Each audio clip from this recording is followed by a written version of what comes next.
Bienvenidos y saludos a todos to the PGP podcast. Clap it up! It's Super Bowl Sunday. Yes, I'm time stamping this podcast. It doesn't matter because on Super Bowl Sunday, we've got Superintendent.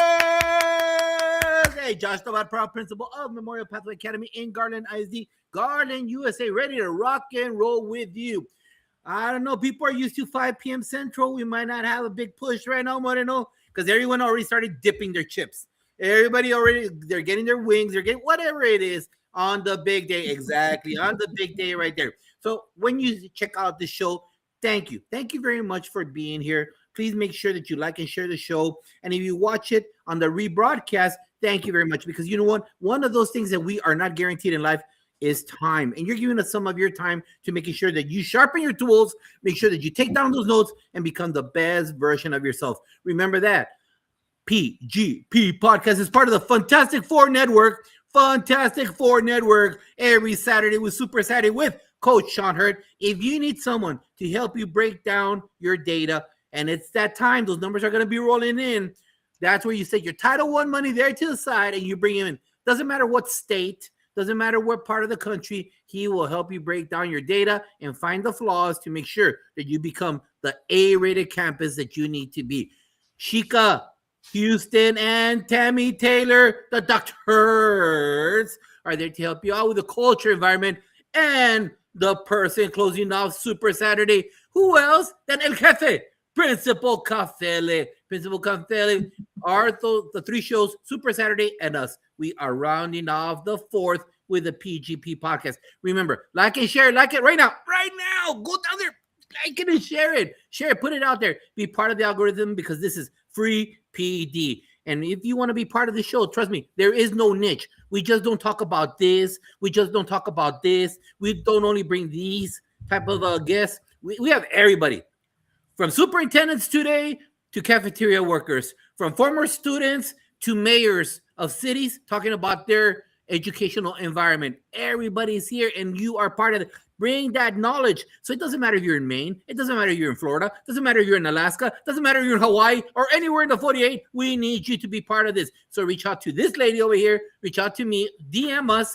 And we will guarantee you to get on this show. Moreno, what's up with you? Hi, Josh. Oh, my goodness. It's Super Bowl. I'm excited. I'm at home. I'm doing lots and lots and lots of work. And guess what? Look, I wanted to showcase this. Isn't this cool? Is that your school in Tanzania? That's my school in Tanzania. You know, school started in January because school starts in January and ends in December. So they just took class pictures. And so I am passing out all the class pictures to all of the USA sponsors that sponsor children in Tanzania. So, you know, I've been doing Tanzania work and I've been doing Telpass and WIDA and all of those craziness. But yeah, been busy. But you know what? Looking forward to a wonderful game, a wonderful halftime show. And you know what?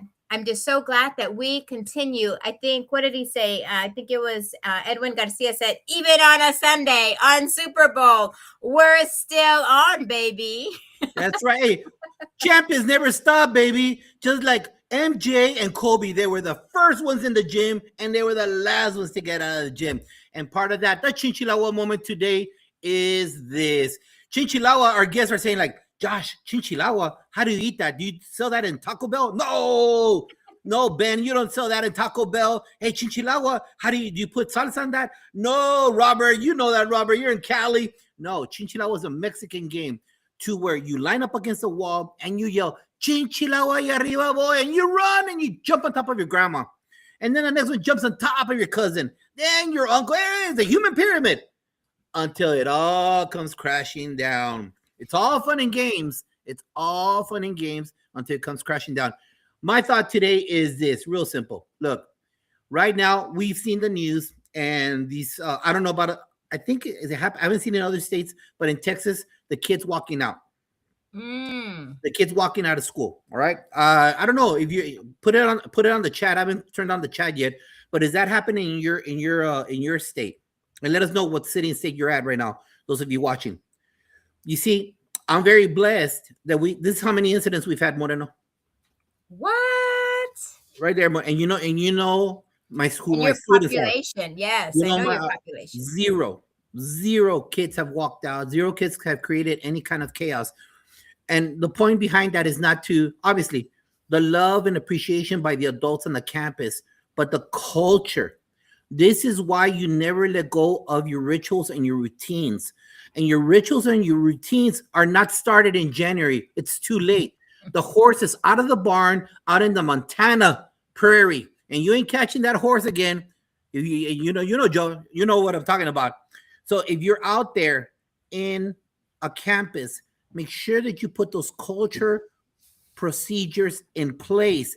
So whenever you do have trying times, you have societal events affect us in the campus. You know that, Moreno. You know that everything that happens outside. If you live in an urban area that's infected with drugs and gangs, that comes into the campus. All of those kind of situations. But what is that house of yours? Have you created procedures? Have you created events? Have you created processes to make sure that the noise, as best as possible, stays outside? So it does not start in January. It does not start in February. It starts by the leadership in summer as you're prepping for the first couple of days of PD.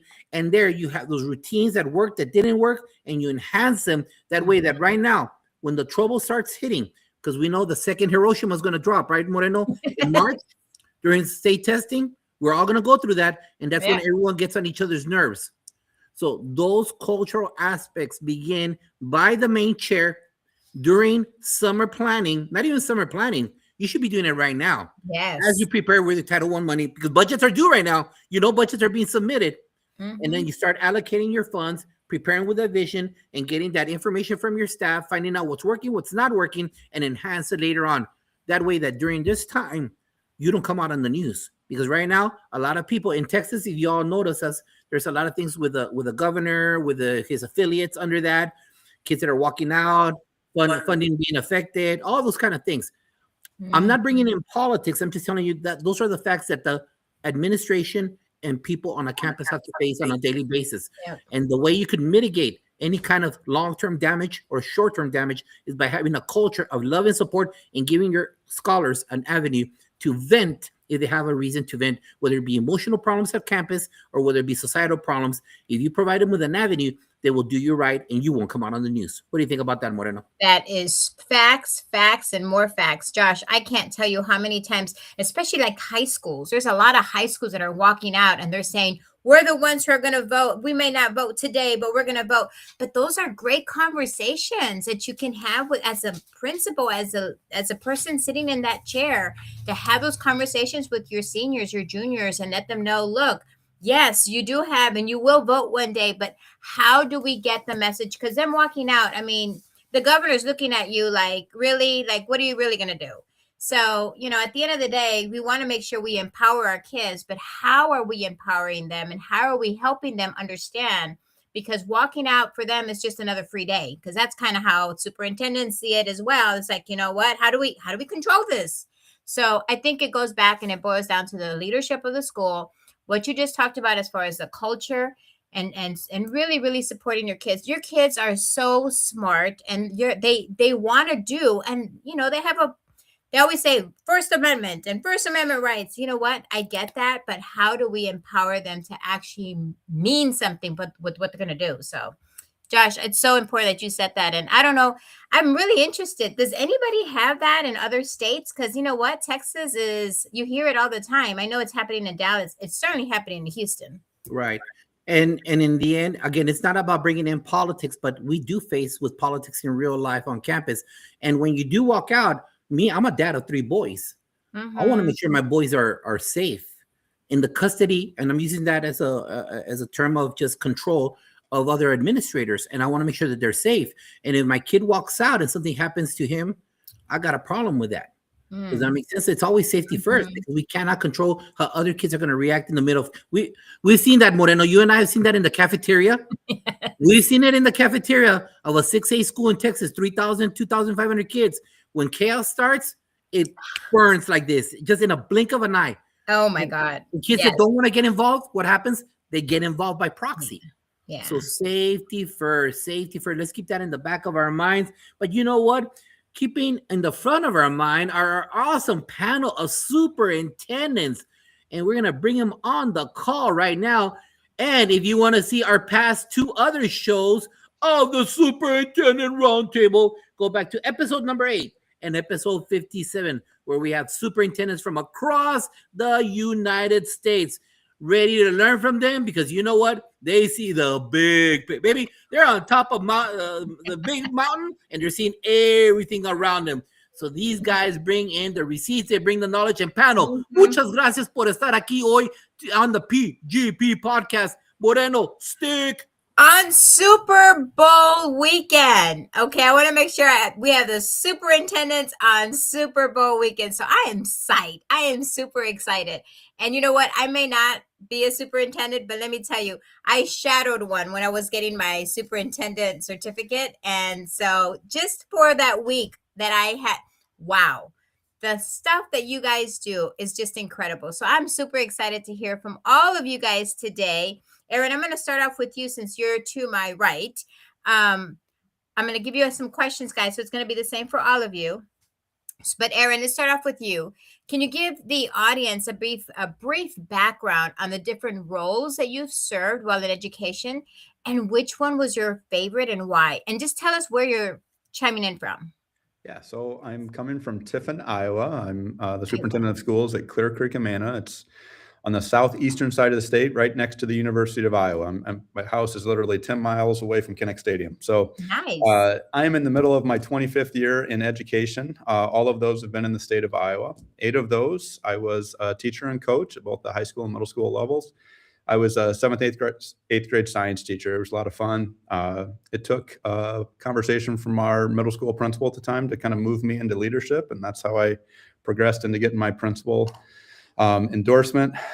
So after those 8 years, it's been 17 years as a school administrator in some capacity, most of which has been in districts of around 3,200 to as low as 1,000 in those 10 years. And then I was really good in my positions. I thought for the rest of my life I would be a middle school principal. I had my dream job in Fort Dodge, Iowa.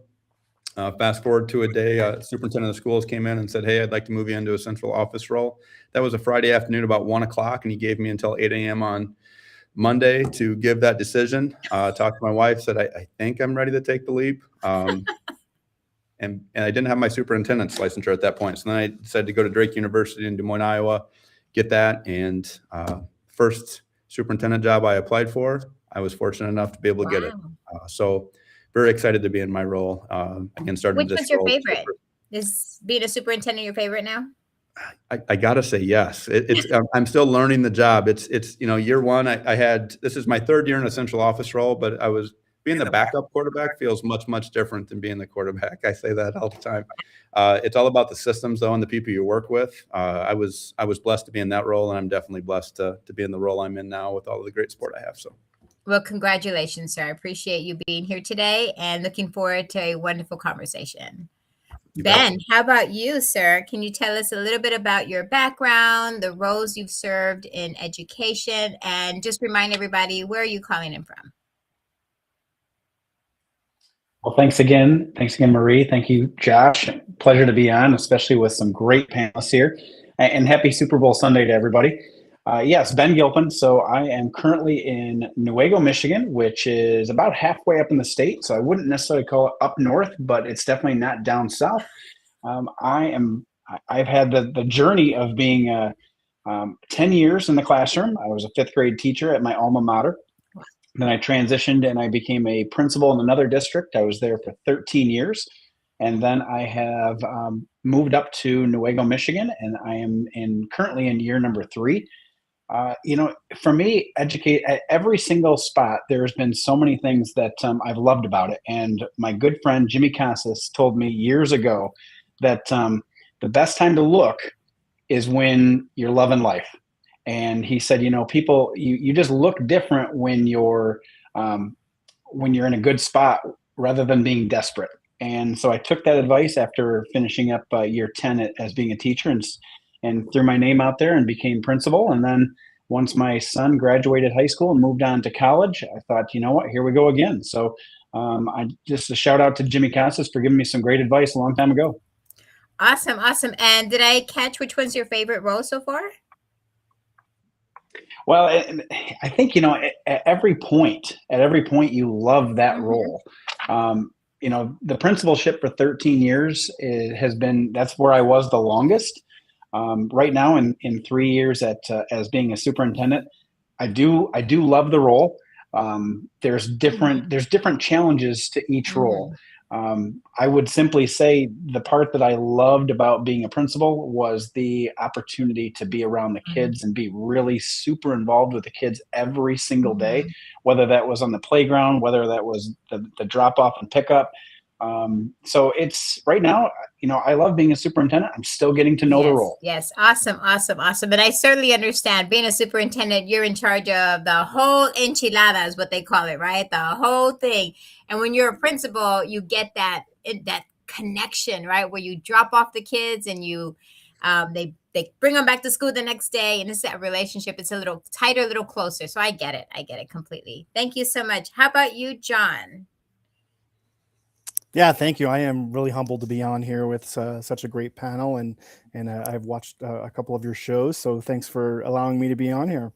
I am currently a superintendent in Stevensville, Montana, which is southwest of Missoula, Montana, kind of the claim to fame. I'm about 17 miles away from where they film the Dutton Ranch for Yellowstone. So it's kind of a beautiful area, the Bitterroot Valley, and I started actually in Alaska and taught second grade in Alaska, did my student teaching in the Anchorage, Palmer area, and then moved back to Montana to be closer to my family, and was a fifth grade teacher for the most of my teaching career. And then got to be a K-12 athletic director in a high school, K-12 school, small one, 215 kids total, kindergarten through senior year. So really tiny, but when you're in those tiny schools, you're pretty much everything. You're everything. Yeah. Then I got into being a principal in one of the second largest school district in Montana. I mean, that's only 10,000. So please know that Montana is really a small state for number of students. And principal there for, I think 14 years, and then got a superintendent position, and then moved to another district.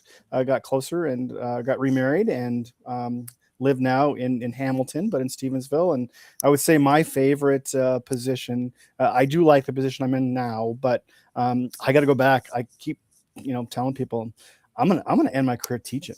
Like, I want to get back to fifth grade again. I miss those kids. That was such an amazing experience. So probably teaching. Fifth grade. Wow. That's amazing. And thank you so much. And yeah, Montana is so big, but yeah, there's not a lot of people who live in Montana. So I understand. Well, thank you. And last but not least, Dr. Martinez, talk to us, sir. Yes, good morning, everybody. It's fantastic to be here with you all, Josh, Marie, and this panel. So I am probably the old guy on the panel, I think. I have 38 years of experience in public education.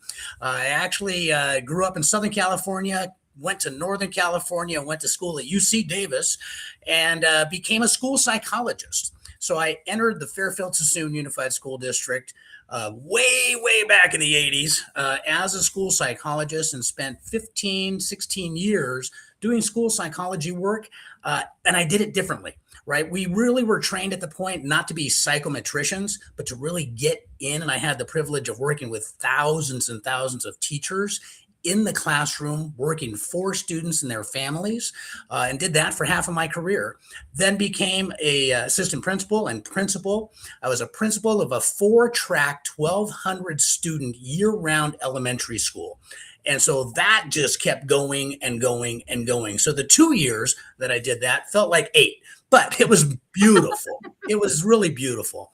I went down and became a human resources director, and then later an assistant superintendent of human resources. Worked my way to the superintendency. Was a superintendent of Mount Diablo Unified School District, a very large, the 26th largest school district in California. And that was during the pandemic. And so we had a few issues there that year.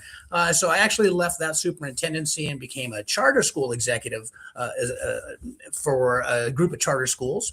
I did that for a year and just about retired, but then I found Antioch. And Antioch is 88% free and reduced lunch, impoverished community. But I wanted to be somewhere where I could really make an impact. So I came in as the human resources, the chief of HR, and did that for about 2.5 years. And then they asked me to also be the acting superintendent. So I went back to the superintendent role, but then kept my HR role. So I did 2 jobs for about 9 months. And that wore down the brain. It was time to retire. Retired last June, but I've been out there kind of, again, I have a book that's out there and just doing some great communications with different folks across the nation. So here I am today, and it's such a pleasure to be with you. Oh, Dr. Martinez, I'm sure you have some stories, and so we're going to hear all about that, all of that shortly. But guys, again, thank you so much for joining us today on Super Bowl weekend. I know you guys are probably already hitting the dip earlier because I certainly was. But again, thank you so much for being here. Josh, it's going to be a great panel today. Exactly. But you know what, Marty? We got to peel back that onion because, we all know this, Soups. We all know that educators, they could be kind of like touchy with stuff, right? So we got to bring the street cred. Because if you are an elementary principal and they put you in a high school, those high school teachers will eat you alive. Yes. Hey, so side note, hey, if you're in elementary, earn your street cred with high school people. I'm just letting you all know that, all right? Because those high school people will eat you up. So, real quick, let's start off with you, John. Who or what made you become an educator back at the beginning, Genesis? Mm-hmm. Who or what, and how or what role did your parents play in getting you to this point in your life? Oh, great question. My mom was a teacher, so I started off helping out in my mom's classroom. She was a second grade teacher, and my dad owned a business. It was kind of a big discussion in our house whether I was going to take over my dad's business or whether to get into education. So education won. I loved it, and definitely got me in that part of it. But I had a fabulous high school principal. I did end up getting into a lot of trouble in school, and believe it or not, and this high school principal and I really connected. And it's come full circle. Kind of a great little story here, but I got my first principal job in that small little school called Power, Montana, 215 kids, K-12. And I got a note in mail, and it said, "Hey, congratulations. I'm glad all the time you spent in my office helped." It paid off. Right? It paid off. Yeah. And so this guy just retired this year, but he ended up being my niece's superintendent in their school. And so not only did he have my sister and I, but my nieces, and they absolutely loved him like both my sister and I did. So his name is Randy Durr. He's a great guy. Beautiful, beautiful. Thank you for sharing. Oh, but before we go on to you, Ben, big shout out to Dr. Jorge Valenzuela for being on the show. Check out his podcast. That guy's on fire, going around the country. George, thank you for being here. Our cheerleader, our coach, Dot McKeever Cheater from Illinois. Kenyelle Sessions from Oklahoma. Valerie Massey, thank you for being here. Kenna Roland, first time I've seen you from New Jersey. Thank you for being here. Jeremy Brooks, past guest. Thank you for being here from Cali. Rella Hicks, gracias por estar aquí. Thank you for being here. Ben, who or what inspired you, sir, to become an educator, and how did your parents help you out reach this point of your life? Well, first of all, great answer from John. A special shout out to your mom. That's such a noble and great thing. For me, a little bit of a unorthodox route, I would say. I changed majors 4 times in college, and fortunately, my girlfriend, who's now my wife, and 25 years this year. So shout out to my wife. She nudged me and she said, "Why don't you think about education?" And it stuck. And I would never go back and change anything. I'm blessed to have so many great people in my life. What I would say, as far as my parents, I just was grateful that my parents just let me choose and let me kind of take that just kind of take that route that I wanted to. They never put any pressure that I had to do one thing or another. They always gave me that option. I also felt blessed because I went to an NAIA school on a golf scholarship, and so leaving high school, I didn't know exactly what I wanted to do. I just wanted to go play some golf in college and try to get an education. And I'm grateful that I had a great coach. I'm grateful that that I had supportive parents that encouraged me to head down and figure out my way. So that's kind of how I got into education, and no looking back, because it's been a great ride. It hasn't always been easy, but I think that we grow the most through adversity, and I can say that experience and adversity have been amazing. Have been amazing teachers for me. Love it. Those are great words right there. Awesome. And I forgot to mention Jeremy Brooks, great podcast on YouTube. So if you're not following him, follow that Jeremy Brooks podcast. I've been listening to a couple of shows already. Love it. Very engaging. Doctor Roberto Martinez. Yes, sir.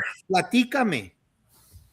So my family was always about education, right? I mean, growing up, my parents actually got their high school diplomas through the adult school because they weren't allowed to go to school sometimes when they were kids and they had to go pick in the fields. But they made their way through adult school to get their high school education. So as I was growing up, my mom was also the PTA president. She got all the other moms involved. She was always at the school, like, what's going on? How are they doing? What can we do? And so unfortunately, my mom did pass away when I was 12 years old, and it kind of created a lot of family drama and crisis for me. I write about it in my book. But and I was one of those teenagers who also had a lot of problems, stopped going to school. But as I got resettled, I resettled. I made it through high school. I went to the junior college, and I went to the junior college counseling center and was like, I have to do something to help other people. And I found this school psychology, and I read about it and I learned about it. And I said, that's what I'm going to do. That's where I'm going. That's where I can make an impact. I thought about teaching, but I wanted to really focus on those individual kids that maybe get lost in a system. And my brother Tom was always also an educator. He was a professor at Pepperdine University for over 44 years before he retired. So he was that shining light, like, keep going, keep going. Men talk about adversity. I mean, that gentleman has polio and, has struggled through that for years, but kept going. So just an inspiration to me. And so that's what really kind of led me to stay with it, to get into education, because I felt I could do some good. And I think there's been a few people I think I've helped over the years. So I like to think that I paid it forward and continue to do that today. Thank you, Rob. I appreciate you sharing that. Aaron, talk to us, my man. Yeah, you bet. So I guess mine is similar. My parents, they allowed my brother, I had a younger brother. They allowed us to do what they'd push us in the direction, but we always had the ability to go on whatever path we thought was best for us. I knew probably early on in my high school career, probably 9th or 10th grade, education is what I wanted to do. I had so many great teachers and coaches that really influenced me. It's not that I loved being at school. I knew I had to be at school, and I had to, be the best version of myself and be that learner. And they were just so impactful for me. Fast forward, I get into teaching. I met my wife at college. We got married, settled down in our hometown.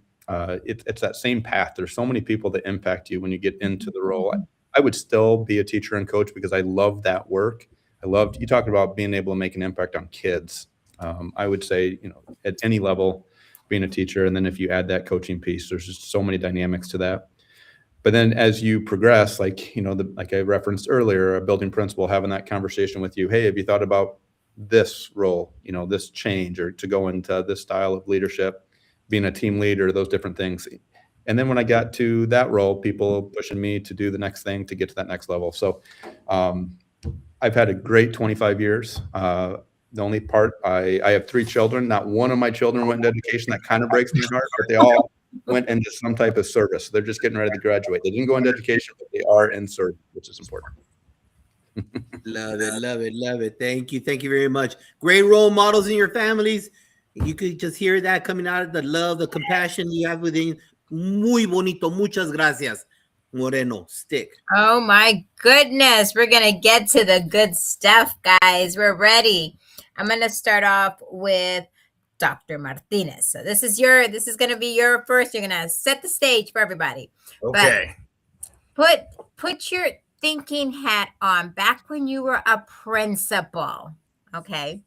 Who did you admire as a superintendent? Like, who did you look up to and say, man, I love what he does, or I love what he's doing? And then when did you decide, you know what, I want to be that person? I had a number of superintendents in my career, and one, he actually made me a principal. And it's a bizarre thing because he came, and don't scare anybody, but he came from the military. He did. He had a career. He was a career military guy, and his name was Colonel Woodrow Carter. And we had superintendents that were kind of mediocre for a while, but the board set about and they said, we're going to do something different. So they went and, he was like a graduate of the Broad Institute, I believe. Like these military guys, and he came in and he came with at least an idea, a system. And he came and said, okay, we're going to do this, not let's talk for a little bit. And it was at the time that people were like, there were just so many things going on. And he said, no, we're going to focus on these three things. We're going to focus on by name, by need. Every single child is important. And we're going to get them what they need. And we're going to get rid of stuff that we don't need.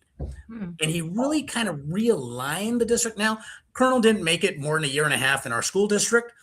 But at the time, the emotion that he came in with and the energy that he came in with was like new, because here I am, a principal of these kids, and it's like, again, 1,200 students all the time running around, and it was just amazing. So I had to have systems that worked for everybody, so it fit with where I was at the time.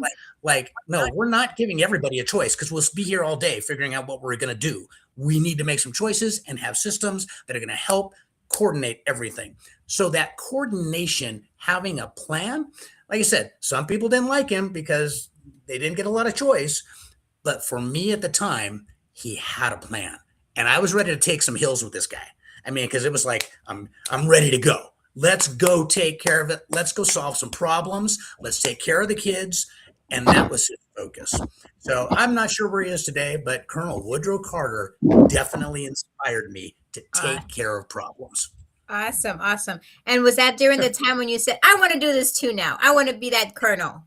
Well, yeah, it was kind of like, I can impact people, right? You kind of see the kids getting excited and the families getting excited. And we started increasing the activity at our school through our parent programs and our student programs.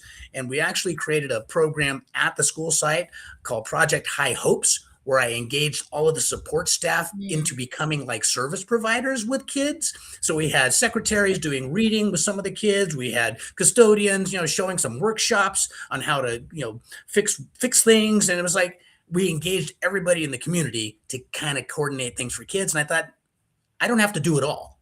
But if I work with the folks who are here wanting to do some of it, we can get a lot of things done.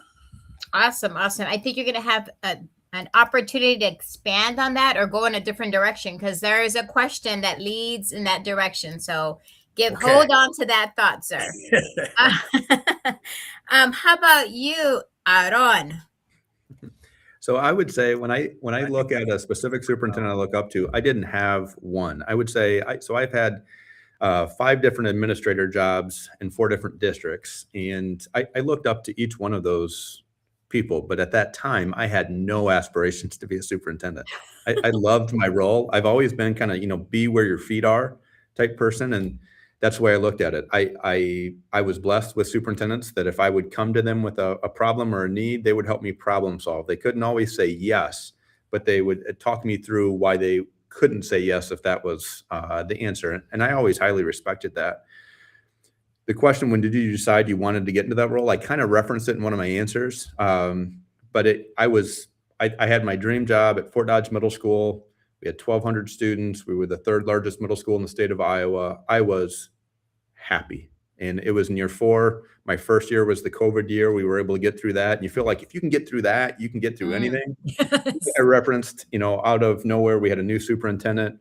He had hired an associate soup. There were some things that transpired about a week before he got board approved, and they had to rescind the offer.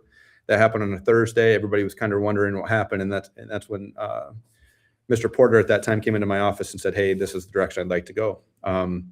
Before that, I had no aspirations to even go into central office roles. Like, I just loved my role, and so it's just funny how the guy upstairs kind of looks out for you and points you in the right direction, and then hopefully it's the best fit for you and you take that opportunity. So that's what I hear you. Amen to that. But you're absolutely right. And I'm so glad that he did, because I mean you're enjoying your time, and look at you now. 100%. So amazing. Awesome. You never know what the man upstairs has in store for you. So glad that everything's working out. Let's see. I'm gonna go to Ben. Okay, well, great answers already. So here's the thing. The truth of the matter is that sometimes you learn from people that you look up to, and sometimes you learn what not to do. Amen to that. And so, I did have some of those experiences, to be very frank with people. But here's really the bottom line. When I became a principal, there was one teacher on staff that was younger than I was. I was 32 years old, and I didn't feel like I got a lot of respect.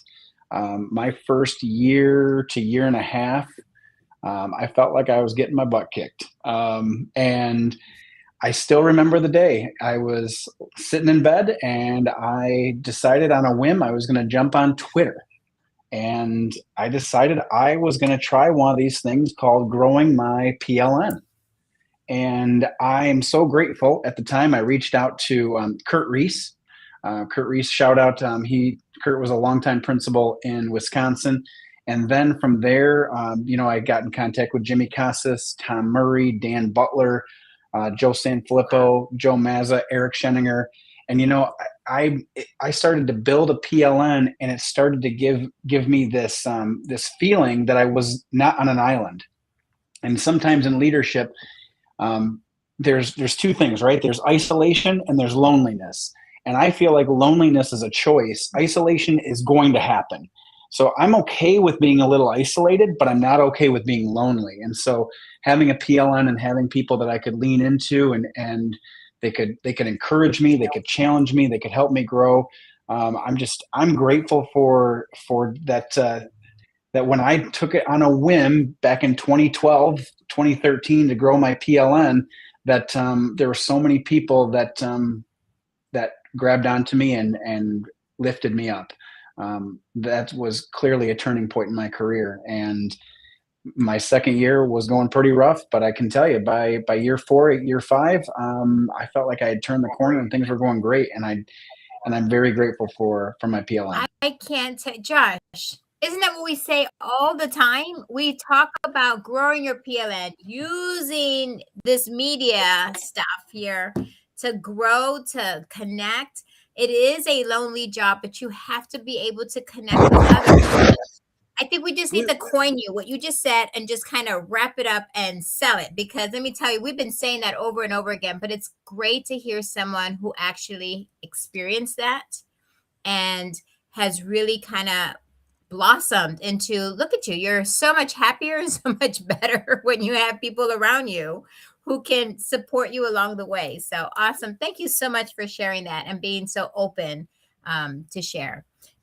John, we're going to wrap it up with you, sir. What superintendent did you look up to, and when was it time to jump in and do it for yourself? Excellent. Great question. Man, I need to meet this Ben guy. There's so many different experiences that he's had that I have had as well. I've had Jimmy Casas in my working in our district, and man, there's 3 superintendents I think that I can speak to. One is her name is Tammy Lacey. She is a small town girl who became the superintendent of the 2nd largest district in Montana, and Board of Public Ed president for several years in the state of Montana. So impactful, won so many national awards. But her biggest thing was being out in the public and being visible and creating relationships and knowing people's names and spending time. I remember one time when I was principal in her school district, one of my crossing guards was pretty upset because she had to be outside and it was 25 below, right, and crossing kids.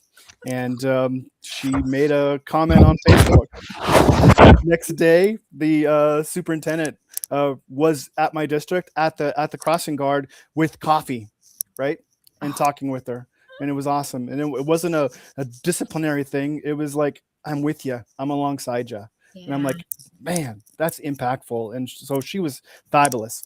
Second one, real quickly. This is meeting Joe Sanfilippo. It has been fabulous and talking with him over his career. I've wanted to do everything that he's done with Go Crickets, and how he got out into his community and worked with his kids and his families and his staff. It just was, and his books have been impactful. Just been a great guy to continue creating, connecting in that PLN. And then the last one. So I had a really difficult experience in a superintendent job because it was COVID, in an area that we tried to put safety precautions in place, and the community didn't want it, obviously, and we had state laws, and I decided I had to get back closer to kids. And so what I decided to do from superintendent was go back to be a high school principal. And but I got to choose, and when you get to choose who your boss is, oh man, it's so impactful. If you think about that, think about who would you like to work for. And I went back to a good friend who had just become a superintendent in another district, and I got to work for him.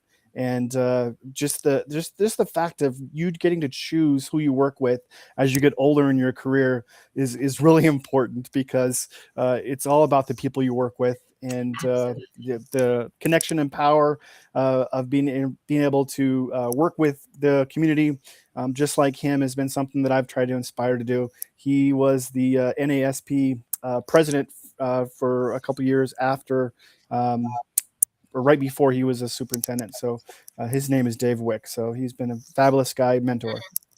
Awesome.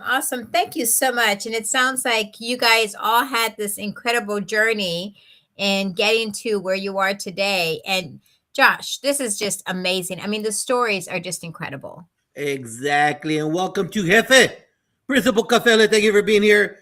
You like saying consecutive? Yes, Jefe. I'm live on Super Bowl Sunday, sir. Because we have 92 consecutive live shows and we ain't stopping. Thank you for being here, Jefe. Eat all the popcorn you want today, Jefe. Enjoy it. Dr. Joe Griffin, saw your show yesterday. Thank you for being here today. Dr. Jones Chunu, after church, click on like and share. All right, guys. So from your point of view now, the next couple of questions are, how are you addressing the following kind of obstacle situation?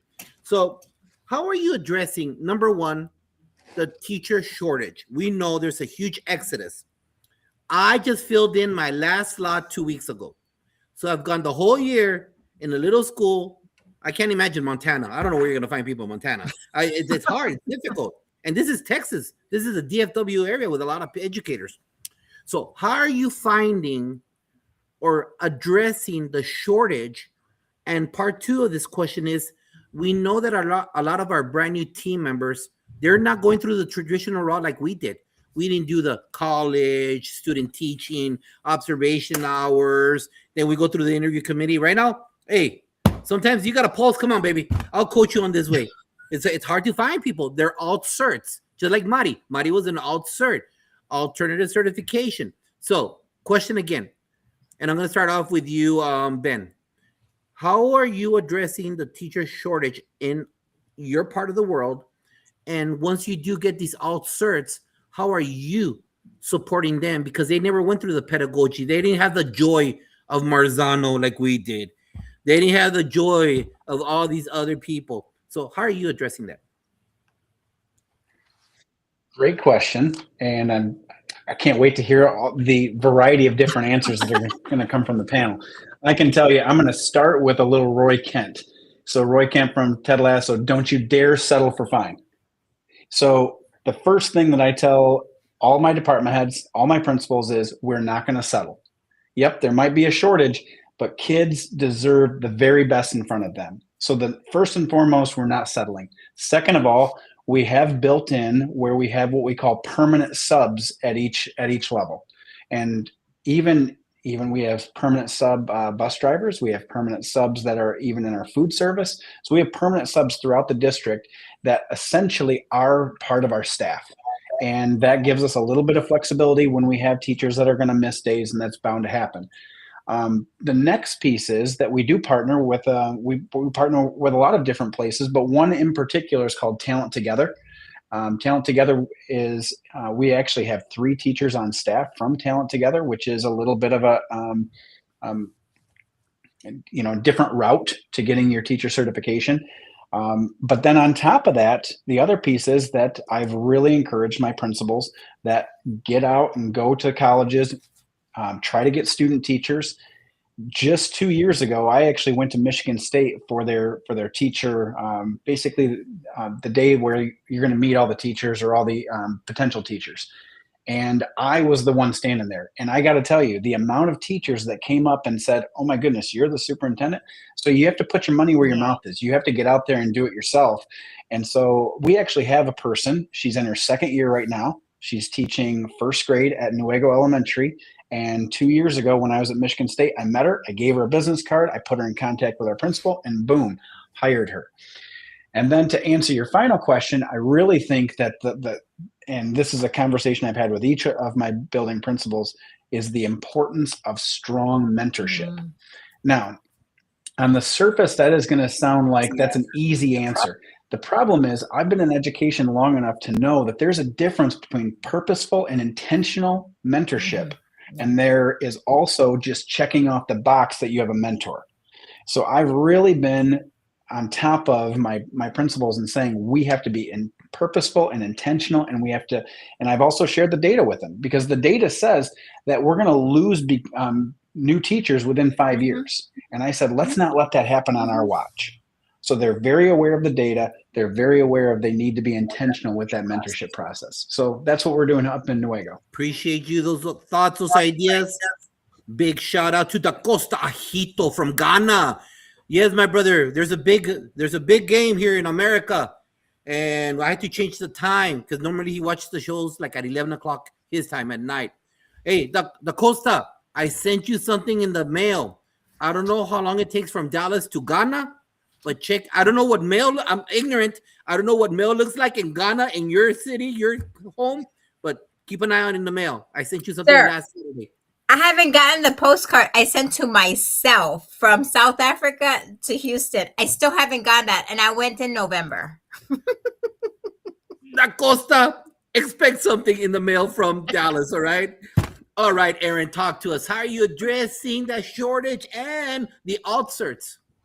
Yeah, I'll start. A couple of years ago in the state of Iowa, there was legislative change, which was greatly appreciated. The minimum salary for teachers in the state of Iowa went up to $50,000. After 12 years, the minimum is $62,500. That was definitely needed and something to help us get people applying for jobs within the state, and then hopefully being able to get people from outside of the state to come into Iowa. So that was a big step in the right direction. The problem is now, as superintendents, it's non-funded mandates. Now we're trying to figure out how, and declining enrollments, how we continue to pay those staff. But just like Ben, I think we talk a lot. Like anytime we have a teaching opening, hiring the right person who's the right fit is the most important part of their job, because all of the other things can't happen unless you have the right people on the bus, right? I mean, we talk about that. It's really hard once you have someone that's not a right fit. At times it becomes challenging to get them and to coach them up and get them to where they need to be. I will say, I used to use the term, we'll coach them up or we'll coach them out. At least in the state of Iowa, it's really hard to coach people out when you're not sure if you can get another person to fill the job. It doesn't feel good. And that goes right back to the importance of getting it right whenever possible.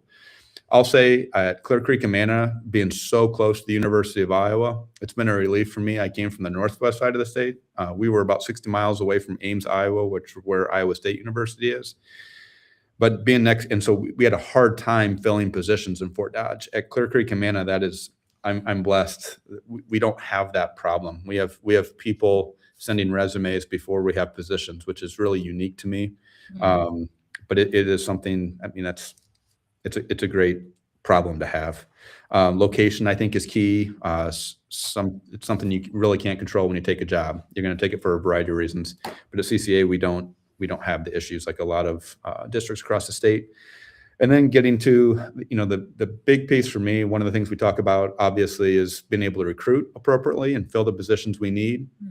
The next big step there is after you recruit those folks, you're able to hire them on. And that's where, having the financial ability to be able to pay them what they're asking for. It's kind of a strange time. It's not, you have an amount you're offering, but people are coming in and saying, I'm interested, but I need this. So it's almost like this bargaining, which is really unique. That's changed a lot over the past 5 years. And then the biggest and probably most important piece, like we've talked about, is the retaining piece. That's probably the hardest in public education today. Parents aren't leaving their best kids at home. They're sending us the kids they have. Some kids love school. Some kids can play school a lot better than others. Some kids have, just a variety of needs. And so being able to retain staff in a time where I would say it feels like at times public school education is under attack, and being able to give our staff what they need and to let them know they are appreciated and valued is probably the most important thing I can do from that superintendent role. So. Very cool. I'm glad that you're in that place. Your community, your learning community. Awesome. Appreciate that. What about Montana? ¿Qué pasó en Montana? Yeah, great answer, Aaron. A lot of things going on in Iowa that are going on in Montana too. We just recently had legislation that changed our starting salary to 41. So we're still a lot lower than Iowa. We got to be like 49 or 50th. We're way down there, unfortunately. Montana's 2 states, really. If you look at it, we got mountains on the west side and plains on the east side. And, it's kind of a positive, kind of a negative down here too. We've had a lot of people moving in. And I'll tell you, from both Texas and from California moving into our area, and it's increased the property value. Where I live, your median house is $400,000 to $450,000. And how are you going to be a first-year teacher? There's no way to be a first-year teacher here. And so it is extremely difficult. So we're unfortunately having to beg, borrow, and steal from districts around us. We are super competitive about telling our story of our school to get people to come. We also have some new programs in our state. One is taking paraprofessionals while they're working in a paraprofessional position and getting their degree. And so I've hired, just in the last 2 years, we've hired 2 different paraprofessionals into teaching roles.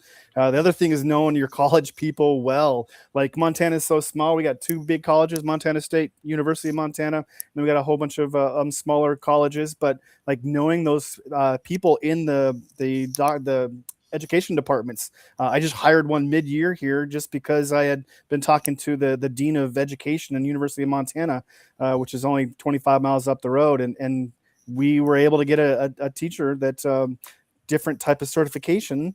And unfortunately, a lot of us across the U.S. are seeing that our certifications are it's kind of controversial a little bit, are becoming a little bit easier to become an educator. But in the same sense, we're getting stuff filled. Unfortunately, some of them, they may not have the teaching experience, but we're bringing them in through different type of credentials. And there's been some tough hires that people that have got into it for a couple of years and realized, even though they're coming from the business world or some other sector, that it isn't for them. And that's the hard part, is trying to get mentors, because it does take time for our principals and superintendent, obviously, to be able to mentor some of these people coming into education that are coming in with these alt certifications. And so that part is very difficult to do. So other than, telling our story and stealing people from around us, which is unfortunate, those are the 2 big things. We don't have a lot of people, like especially special ed.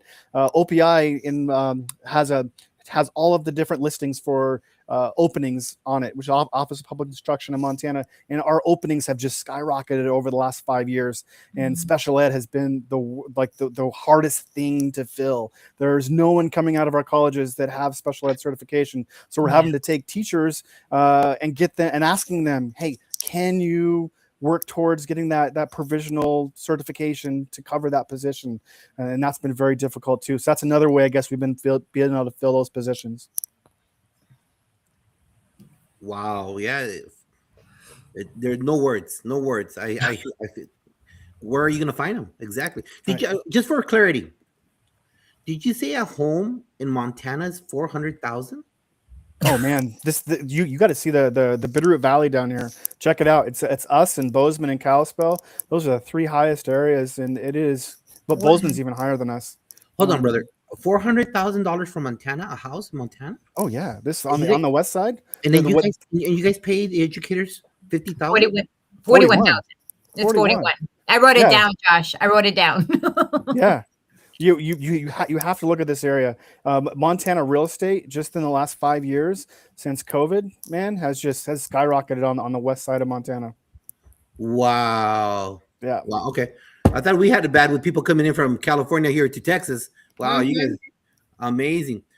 Rob, finish us off, brother. Oh my gosh, so many good ideas. I think it's been in California. We've had a teacher crisis for years, right? So we had to take the old binders and basically toss them. And we had to create all sorts of different innovative ways to get people into classrooms and keep them into classrooms. So when I was an assistant sup of HR, we really looked at it this way. We needed to make a whole package for people. And yes, we needed to tell them our story, as John said, but we also needed to let them start seeing their own story and basically let them really see the life that they could have as an educator and the benefits that they could have. We talk about the fiscal side of it. So here's some things that we've had to do in California: full paid medical benefits for the family. We just opened it up and said, we're going to have to do this. We want you to be healthy. Here's your medical benefits. We took out all the years of service limits for some of my districts. Like you used to be able to say, well, you can only take 7 years of just years with you, and then you can come on and you have to transfer before. No, I'd hire people at year 23, 24, wherever your years of service are. If you want to come work over here in this population, I'm giving you those years of service. We look at our induction programs, right? So as we were hiring new teachers, they're going through their preliminary credential, their internship credential, and we would create the induction program in California where some of our teachers would mentor teacher them. That was only limited to fully credentialed teachers who already went to college. And as we've talked about, so many people are coming in different ways. So we said, you know what? Every single person who's coming into these jobs with limited experience needs even more mentoring. So we created a structure that said, we're going to support you, so that it wasn't just a teacher joined a school and we're like, oh, there's your classroom, good luck. No, we had a cadre of people like saying, come on in. We're here with you. We'll walk the hall with you. We'll be with you to kind of craft your story as you begin your teaching. Because I'll tell you, from the HR side of view, when you're trying to now decide if you hire somebody, okay, you've got to make a decision now within 18 months if you're going to let them stay through tenure, because 10 is 2 years of probation, and now you're letting somebody go potentially after 18 months. So if you haven't done your work in those 18 months, to give them every effort, every support, every guidance tool, every piece of training you can, emotional health, physical health, financial health, then shame on us, really, because we're saying, well, we hired you. We spent $35,000 to hire you through a process, and now we're just going to let you walk out the door. That's not cost effective either. So we have to make sure we're putting the right money in the right spot so that we can support you through. Because if I can keep a teacher that saves turnover after those 2 years, I'm helping the entire district out. I'm saving money on one hand, and I'm actually building somebody who can have a career and a life doing this. Yeah. The other side of finances, which I don't want to forget about, telling people how to actually budget their money, right? And not that we can take their money and tell them, but education, financial education, because they can put some money away for their savings in retirement. Because I've seen way too many retired teachers go, well, my retirement's going to take care of it, and then go, oh, it's not. So those that have put a little money away through a tax shelter, a 403B, a 437, and they let that money build for them, so they're securing their own retirement, now you can enjoy what you've earned over the years. So again, it's a whole approach, because businesses are like, we'll offer you 80, we'll give you medical benefits, we'll do these things, and we don't compete with that. So we have to tell their story. Rob, so true. Us, we're all in the same age bracket, 33 years. I keep on telling the new teachers, I'm like, put money away. I ignored everybody. They used to tell me, put 20 here, throw just 20 in there. You're just not gonna go eat a McDonald's burger. Just throw 20 here every week. Throw 20 here, 20 there. And by the That's time right. you get to this age, over 30 years in the system, you're ready to Compounded step interest is a beautiful thing. Exactly. But then do we listen, guys? Do we listen when we're 23? Do we listen when we're No. 24? No. Yeah. So listen to Rob. Everybody out there, you're listening to this, put money away, educator. Trust me, you don't want to be teaching till you're 47 in the system. That's right. Stick, Moreno. Oh my goodness. Awesome. Awesome. Hey, Josh, now that I think about it, I did send you a postcard from South Africa. Did you receive it? It must be coming in a whale, being dropped off on a donkey, and then passed on to an armadillo. So no. I completely forgot that I know I sent one to myself, but I know I sent you a postcard. You gave me your address for my shirt. Remember, I sent it to you. So I sent you a postcard. So if you haven't received it, pues no sé. I don't know where it's at because it was back in November. All right, guys, this is a question that I absolutely love because everybody out there, my virtual world people, some of you guys always ask, well, they never hire me. I've been looking for a principalship job forever. And so this is the question, guys, that I want you guys to hear it from the horse's mouth right here. These are your superintendents that are going to hire you, right? So guys, I'm going to start off with Aaron. So again, people are looking for principalships. They want to move up in the world and they want to have the chair. So I just want to ask you, just plain and simple, what qualities are you or characteristics are you looking for to lead your schools in your district? And what should people be doing today to get ready for this opportunity, for this interview? Great question. I work with building principals all the time. Just on when I have a chance to visit with prospective principals, I have the opportunity to do some coaching with Northwestern Community College in the state, and we talk a lot about. Again, you're doing the research. When you apply for a job, it has to check all your boxes, and when you go through the process, make sure you are interviewing that district just like they're interviewing you. Very, very important. And don't just apply for a job to apply for a job because that gets out as well. Right now at Clear Creek Camano, I'm hiring a middle school principal. He's retiring after 32 years. He's also the halftime principal at one of our smaller elementary buildings. So I have 2 openings there, and we just had another elementary principal moving on. So we're going to have some positions open. One of the things we talk about as a staff is we're looking, something that drives me is we talk a lot about humility, habits, and culture at Clear Creek Camano. And so when I'm looking at anything that comes in specific to resumes, any credentials, any letters of reference, I'm looking for some of those traits being pulled out. To me, it's not necessarily about the years of experience. That's great. And a lot of the times that's can make the job a little easier. But again, I'm looking at some things. I'm looking at their core beliefs in leadership.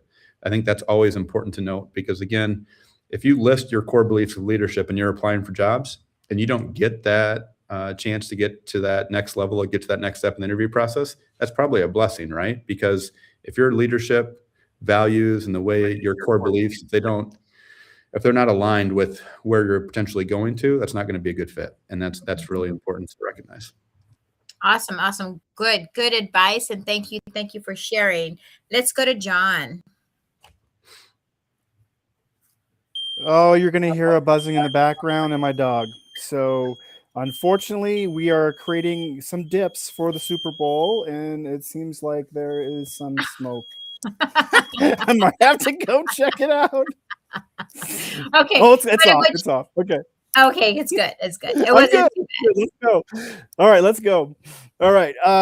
Okay, principals, definitely. 2 things. Oh, now she's scared. Look at her. Oh, she's super scared because of the. Okay, I'm good. We're good. 2 things that I think that I look for. One is that ability to create culture, and by creating culture, I mean like really being able to communicate. And we talk about school culture all the time, but what does it actually look like is hard for people to understand what that looks like. And so getting out, being able to develop those relationships, understanding teachers, knowing more than 2 things about a teacher outside of what they actually do in the classroom. And so I really feel like that piece of it, when I look for a teacher that's going to be a principal, is what's their impact outside the classroom, right? And so those people that have that impact and have that ability to influence because of their relationships and that servant leadership type of background is important. Oh boy, here it goes again.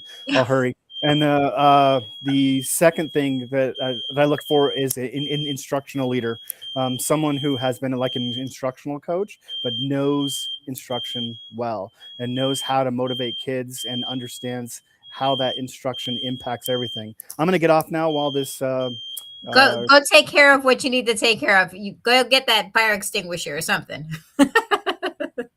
Just go look at that. You have to go see that. Let's move over to Dr. Martinez. I know you're retired, sir, but you gotta know what you're looking for. Now, give some advice to those people who want to do this. Absolutely. When I think about it, there's so many people who come with, they've got their training, they've got their education, they've done the different things. And sometimes people think, well, I have to be the principal, I have to be in charge. I have to be in charge and I have to do everything for everybody. And it's the people that I want to become the leaders are the ones who are helping other people grow, right? Mm-hmm. You help other people grow. And you do that through, as we've heard, relationships, through connecting with people, but also with using your empathy to understand what people have experienced. When I've seen different principals walk into different schools, you've had schools, and I have to say it, where maybe they've been under the thumb of a previous principal who controlled everything. You've seen principals who laissez-faire and let everybody do anything they want whenever they want. And so when I'm thinking about putting a principal at a site, I think about what the people need there, and can this person connect with these individuals, understand where they're from. And we talk about building culture, but there's a difference between I have a culture and you're going to follow it, then these are the people that are here and what culture can we create together. You need somebody who's going to be able to create a synthesis between the people on the campus and start a new synergy, right? So that you're really moving that campus forward. Those people who come into the interview and say, I've got the answer, are probably not the people who I have that I'm going to put in those jobs. Those people who come in and say, I really work towards getting to know my people. I want to understand what they've experienced. I have a few ideas and some things that I can do, and I want to try those and discuss those and include these people and start moving us forward. Moving us forward. They see themselves as part of the system to move it forward together. That's going to now help the teachers, the support staff, everybody who's there feel like, this is a fresh step. Because as a principal, I really walked into a staff that I knew. And even some of the staff that I knew, I had to kind of go, okay, forget those things that you think you know and start getting to know people. And some of the best teacher-principal relationships I had came from really recognizing that and starting afresh. Not just letting the previous baggage from somebody else, like with kids oftentimes in a classroom, like, oh, that's the bad one, and that's this one, and that's No, everybody gets a fresh start. It's a fresh year, and you're a fresh principal. Start and grow with everybody. Absolutely. I love that because, again, and you also have like teachers that are new to the campus. So you have to kind of, build that up as well. Right. So absolutely. Everything you said is completely fact. So awesome. Awesome. Ben, let's round it off with you, sir. What qualities do you see in people, or who do you want leading your buildings? You really think I can come up with a better answer than the three that have already been in front of me? Those were all my good. Goodness. Rob, I mean, you just dropped the mic right in front of me. Just listen to Rob, people. Just listen to Rob. I was especially when Rob I was says, just doing this, goo goo gaga. well, when he made the comment about, if they have all the answers, that's he didn't say this, but to paraphrase, when they have all the answers, that's actually more of a red flag. So I just was like, preach on, Rob. I mean, he just nailed it. The only thing I could slightly add, which is very little after all that, a big thing for me is I'm looking for high emotional intelligence. So that high EQ really matters. Quite frankly, the EQ matters to me more than the IQ. Just simply put, I'm looking for vision and drive. I'm looking for someone that just like was said in front of me, very relational. You can see the heart of the individual. Those are some key components. But I would just simply say, people that have a high level of emotional intelligence, they typically are growth mindset people. They typically want it to be a shared leadership type of a vision and leadership model. So that's going to be at the core. How do you find the heart? How do you find that EQ in someone? And at that point, I'm going to stop because the answers in front of me were great. You're absolutely, I mean, those were all great answers, but you know what? I love the fact that you put that in there because it's important to kind of make sure that we talk about that part. So awesome. Awesome. Thank you so much, Josh. This is amazing. All right. Oh, was that your dog trying to speak? He is, look at this. He's moving me around. Stop. Welcome from New Jersey, Dr. Edwin Garcia, starting month number 2 of his principalship. Month number 2. Edwin, I sent you a text. Tell me yes for the 2 visits, the author visits. You and your boss. Let me know, okay? So let's get into this right now. Don't forget, everybody, like and share right now. Right, stop what you're doing. Like and share it. I just need a little heart, just a little arrow, and that. Look at this greatness. Look at over the hundreds of years just on this screen. Hundreds of experience. Por favor, it's free PD. You can't go wrong with this free PD. Shika Houston out of South Carolina, my sister. I know you're not going to be having CMOS today. It's Super Bowl Sunday, all right? So let's make sure we enjoy ourselves, Shika. So let's get started right now. We, during walkthroughs or during PDs or evaluation forums, we always hear about glows and grows, right? We always hear about the fun terminology of glows and grows. Now, I know that if this chair, the one that I currently sit, acting principal, it's tough. Your chair is burning tough. All right, we got it. We understand that because you got the whole city on you. You got everybody on you. If you paint the wrong color on the wrong side, forget about it. That grandma that has always seen that color there, and you changed it. And she went to that school. And how dare you change that color? Ooh, you just became enemy number 1. We got it. We understand.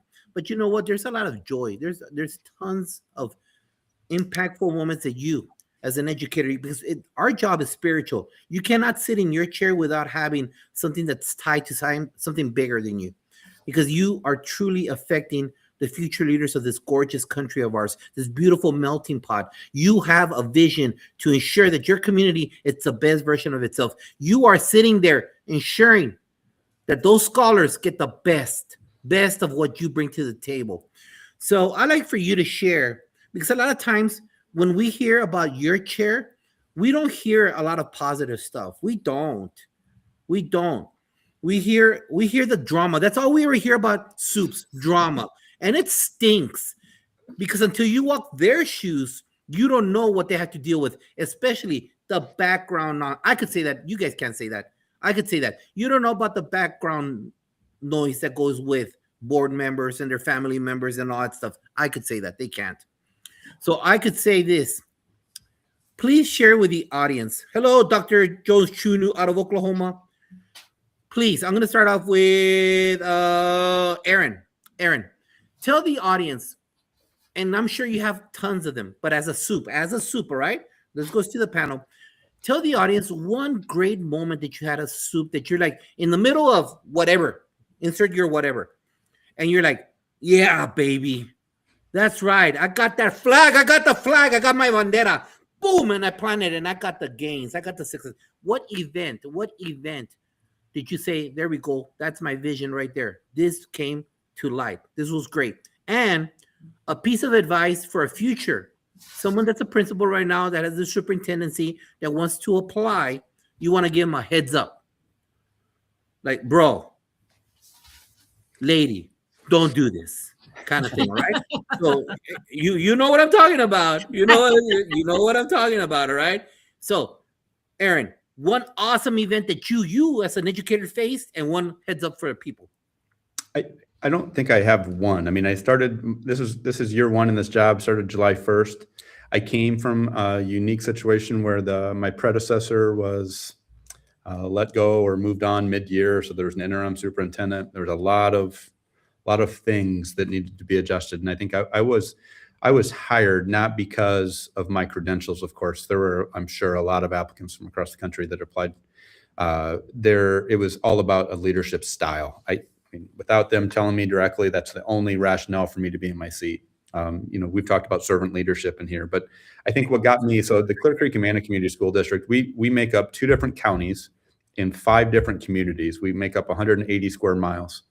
And I don't get into politics, but I think it's important I understand politics enough. And our 5 communities, 4 would be probably blue, 1 would be red. The dynamics there make a big difference. Of course, we have representation and directors and board members that support those different areas. We have a 7-member board, and so the big thing for me is there hasn't been a defining moment per se, Josh, but there's been a lot of situations where I've been able to listen to the board members, make sure they knew I was listening to all our constituents, and making sure we were making decisions on what was best for not only our students, most importantly, but our staff and our communities collectively, knowing that everybody wasn't going to be exactly on the same page all the time to get there. They've allowed me to be able to lead that way in a short time. Now my job is to just get them to trust me enough to be able to do that for the next, however my tenure at CCA. And so I guess it's not a specific answer, but that's where I'd say I'm at. And specific to Iowa in that second role, like, we're actively recruiting. There are not enough people willing to go into the superintendent seat. Heck, I was one of them forever. I said, absolutely not. I love this job. At least in this job, I know I have protection a little bit. There's going to be people in my role, I don't have any protection. I need to have a good relationship. I'm always 3 votes away from moving on and looking at my new job. Realistically, in the state of Iowa, the shelf life of a superintendent in a district is 3 to 5 years. How sad is that? And that's probably a trend across the country. So my job is to be the unicorn there. And I got 11 and a half years left. And this is where I want to start and finish my superintendent career. So awesome. I tell people all the time, it's great. Use your resources and go where your heart tells you need to be. So awesome. Appreciate it. Thank you, Aaron, for being so honest, so open with your answer. John, talk to me. All right, we got things handled here. It's a lot better in my house. Sorry about that. A lot like Aaron, there's been a lot of situations. This is my first year in this district in the superintendent role. Last year, I was a curriculum director in this district. So I got to see and know about some of the things that the systems that we had to work on. One of the things that I think we should do as superintendents is obviously get out of our office and get into our classrooms and be in the trenches with people so we can talk to them in their environment rather than having them come to our office. I'm lucky enough that our campus is pretty unique. Even though we have 1,060 kids, we're all on one campus, and I can be anywhere in 5 minutes. And so one of the things I used to do as a principal was called rent a principal. I did it as a superintendent. I did a rent a soup. And so did that right before Christmas, about 2 weeks before Christmas. And I had a Google sign up sheet and had people sign up for me, and I could come cover them for a half hour doing anything. So tell you what, I read a lot of stories in the elementary to kindergartners and first graders. I went to the high school and took a welding class for half an hour. It was an amazing day, and got to be with the kids, got to be with the teacher. Sometimes some teachers just let them go for a half hour to have a break while I took the class for a while. But I did that for the whole day, and I kind of documented my whole day with a little bit of narrative and some pictures throughout the day, and then to try to tell that story a little bit about what's going on in our school. And I think the staff appreciated the fact that I got out of the office, right, to get into the classrooms and talk to all of our staff. And so to me, that's probably my favorite day that I've had. Did it as a principal as well, but man, as a superintendent, being all over the campus and in different roles. I served lunch too, and I did recess duty. So man, it was a great day. So again, what I would tell people, I think, as a superintendent, is to get out of that office. You got to find a way. It's important that you get out of the central office and get into schools and into classrooms. Qué bonito. I love it. I love it. Joven Rob, talk to us. Okay, so one of the things that I'll just speak about is, again, getting ideas done that are not mine, right? Because sometimes our great administrators, our great educators have ideas that they see a plan, and we sometimes say, no, but can't afford that, can't do this, can't do that. But you got to listen to people. So one of the ideas that was presented was this idea of having restorative facilitators at every one of our secondary schools. Now, the restorative facilitator is somebody who's trained at settling issues between kids that don't rise to the level of, discipline, suspension, and this, but helps the students figure out ways to settle things. So, listening to this idea, we had one at one school, and the administrator is like, I think this can work at the other schools. So we pulled in administrators, we pulled in other principals, we started putting it together. And the day that we finally got even the unions to say, this is a good idea, we need these positions. We had to create new positions. We had to get it on the salary schedule. This is a position that is going to be at the school sites, directly impacting students, not part of the administration necessarily, right? Not part of the teaching staff necessarily, but somebody who's there for students, directly impacting. So we presented it, we got the board approval, and it's those little moments where you're like, this idea could have easily been lost. But now, instead of fight after argument after argument, kids are saying, where's the restorative facilitator? I need to talk to this person. We need to settle this. And you're giving empowerment to the students to solve problems in a whole different way. Those are those little victories. You don't get so many of them as a superintendent, but when you see it happen, and now it's impacting positively students, and the adults are all agreeing and nodding their heads, that's a good day. That's a really good day. So look for those types of ideas that sometimes can get lost, can make a dramatic difference. Here's the heads up. Board, I'm going to use this word, board management. But there's more than that. It's actually cultivating the relationships with each one of the board members as a superintendent, and then getting those relationships, no matter what else is going on in their purview, to agree on some things. And having board bylaws that the group of board members can all agree to, that's what we're going to do. That's how we're going to handle things. Because I've had situations occur where all of a sudden something happens down at the local grocery store, and then a newspaper is calling a board member and getting an opinion. And when you have 5 different board members talking to the newspapers, rather than having a procedure that says, what do we do when the newspaper calls? And we say, well, the superintendent's going to give you information. The superintendent's going to give you information. And getting the board members to agree so that the administrative work comes to the administrators and the governance work stays with the board members. Those types of bylaws, we don't spend enough time on that because it can be a challenge and board members can be scary. But working with them as a superintendent to get them aligned is one of the best things that people can do. And yeah, tenure of a superintendent is not long. So working on them to help each other as superintendents is a good thing if you can get a board to agree on a few bylaws. Awesome knowledge. Woo! You all writing this down? Those of you that want the next chair, all of you that want that chair right there, are you all writing this down? Don't be sleeping. You put down the French onion dip and write this down. Put down the chicken, Ben. Let's go. Home run time. Let's go, brother. Talk to them. Let me start by saying, no, pick up the French onion dip. It is Super Bowl Sunday, people. You do not have to listen to Josh. Pick up the dip. Have your chips. Come on. Okay, Rob, again, man, 38 years of experience. He is spreading it today. So shout out, Rob. Well done. First of all, what I see often, and this is a leadership trait, not just in education, in the world, sustainability, right? So when we're constantly turning things over, that is not a healthy environment. So trying to create some sustainability. I know when I got to Newaygo, there'd been a lot of turnover. So trying to build and get things to just to kind of calm down. The small victories. So the small victories for me, number one, it's I try very hard. I'm the one that's always trying to take the blame, having humility and kind of trying to protect my leaders. So I'm taking the blame, but I'm also sharing all the praise. I want all of them to feel that praise.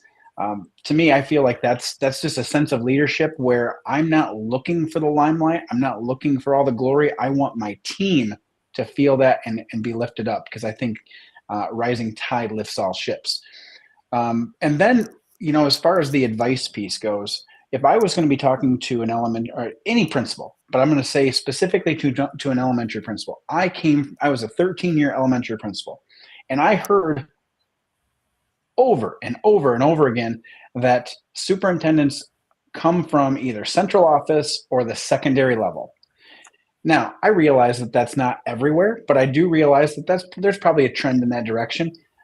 For me, I took it as a challenge, and I was like, no, I can do this. Because I believe leadership is leadership. Mhm. If you believe in people, you build people up. That to me is what it's all about. And then I think the thing that I will finally say, what are some of those other wins? I've got a first-year middle school principal. I've got a third-year high school principal, and I have one-on-one meetings with them every single month. When I can sit down and I can hear the growth, when I can see the growth, when we look at the data together, when I hear their visions, and I'm watching my own leaders grow. Those are huge wins, Mm-hmm. huge wins for me. I love creating the connections with students. I love getting out in the community, but when I can help leaders grow and be better leaders, that to me, it fuels me. And so there's my 2 cents. Beautiful. Great answers across the board. Love it. Love it. Love it. Yes. Get the blue cheese and the wings out. Get your fingers dirty. Yes. Get the dip. Get the avocado dip. But Go. we're almost done. We're almost done, Josh. Done. Almost. Second to the last question, guys, and this is going to be a quick one. Okay, so we're not gonna spend a whole dissertation on this one, but we're gonna actually start off with. Let's start off with Ben. Ben. So think about one strategy. Don't overthink this. Just one strategy to help bond that support between parents and businesses, right? And building that community, because somehow, some way, what you have to say is going to help also principals and realize that they need to do the same thing for their communities. So you as a top leader need to have that going on for you, right? But then I'm hoping what you say kind of resonates to our principals, because that's an important piece for our principals to realize that they need to build those relationships with communities and parents and business owners. Okay, so this is, and I'm going to be quick about this, but I'm also going to say that this has been a hard one for me. So I moved to a different place, 2.5 hours away. Didn't go to school there, didn't really know the history and all the things. So coming to a brand new community, not knowing anybody, essentially in a lot of ways, starting fresh, starting over. Here's what I would say. Whether you're in a community that you've been in forever, or whether you're in a brand new community, when you want to honor those businesses, when you want to honor the families, the one thing I think it starts with is honoring the past. Mm-hmm. So you can have a growth mindset and you can want to move the ship forward. And those are great things to do. But you have to find a way to honor the past, because so many of your people have grown up there. They've lived there. They went to school there. And you're right. I heard it earlier. When you make some of those changes, whether it's the mascot or something like that, you can really start to make people uncomfortable. Listen, going on listening tours, coffee with the superintendent, open meetings, things like that are going to get people, you're going to be able to hear people more. And then I think ultimately it's honoring the past. Love that. Love that. So, so true. Aaron, how about you? You're muted, sir. That was well said, Ben. It's very similar to my situation moving, so I couldn't agree more with that. One thing I say all the time is if we're not telling our story, someone else is going to be telling it in a way that may Oh. not be as truthful. So we try to get ahead of that. We're blessed to have a communication director at Clear Creek Commander, which really helps. We've done some things like Ben said, superintendent roundtables, Donuts with Davidson, leadership lunches. Leadership lunches are connecting with kids. The Donuts with Davidson is my conversations monthly with staff. And then opportunities at the superintendent roundtable we do monthly at our different communities. All of that has worked in my situation. It allows people to come and they come when they have questions or concerns. If it's not always, we don't have that high volume of people, that's not necessarily a bad thing. I talk to our board about that all the time. So it's worked well for us. Awesome. I love that. The fact that there's not a lot of people, the fact that you do it, right, is important. Awesome. John, how about you, sir? What strategy or what can you offer to in that kind of arena? Definitely great answers, Ben and Aaron. Those are unbelievable things that I need to add some of those back in. So here's an idea that I've taken and done an iteration with is we call it the YES program. So our mascot's the Yellow Jacket. So it's called the Yellow Jacket Education Story. And so each week I encourage staff members, doesn't need to be a classroom teacher, anybody, to send me a picture of contributing to learning. And you have to have a tagline with it. And so here's what I do. I ask, and I change the number and I change the day that I send this out every single week. It's kind of like a contest. And so I will say the 8th email today will receive a mystery gift card from a local business. Okay. And so they start sending them, trying to be that 8th person. The 8th person wins, right?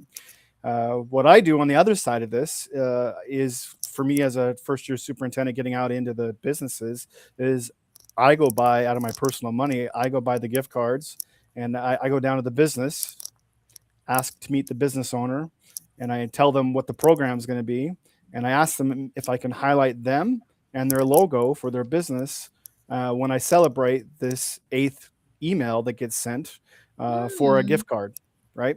And so now I'm out there in all the businesses talking to our local areas.